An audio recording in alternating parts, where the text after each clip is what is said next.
గుడిలో శటగోపనం తల మీద పెట్టడం ద్వారా ఏం ఫలితం వస్తుంది? దేవాలయంలో దర్శనమయ్యాక తీర్థం షడగోప్యం తప్పక తీసుకోవాలి. చాలా మంది దేవుణ్ణి దర్శనం చేసుకున్నాక వచ్చిన పని అయిపోయిందని చకచకా వెళ్ళి ఏదో ఏకాంత నిర్మల ప్రదేశం చూసుకొని కూర్చుంటారు. కొద్దిమంది మాత్రమే ఆగి శటగోప్యం పెట్టించుకుంటారు. శటగోప్యం అంటే అత్యంత రహస్యం. అది పెట్టే పూజారికి కూడా వినిపించనంతగా కోరికను తలుచుకోవాలి. అంటే మీ కోరికే శటగోప్యము. మానవునికి శత్రువులైన కామము, క్రోధము, లోభము, మోహము, మదము, మాత్సర్యమల వంటి వాటికి ఇక నుండి దూరంగా ఉంటామని తలుస్తూ తల వంచి తీసుకోవటమే మరో అర్థం. సహజంగా చిల్లర లేకపోవడం వల్ల శటగోప్యమును ఒక్కోసారి వదిలేస్తుంటాం, ప్రక్కగా వచ్చేస్తాము.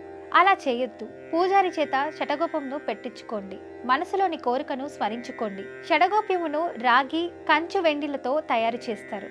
పైన విష్ణు పాదాలుంటాయి. షడగోప్యమును తల మీద ఉంచినప్పుడు శరీరంలో ఉన్న విద్యుత్ దాని సహజత్వం ప్రకారం శరీరానికి లోహం తగిలినప్పుడు విద్యుద్ధావేశం జరిగి మనలోని అధిక విద్యుత్ బయటికి వెళ్తుంది.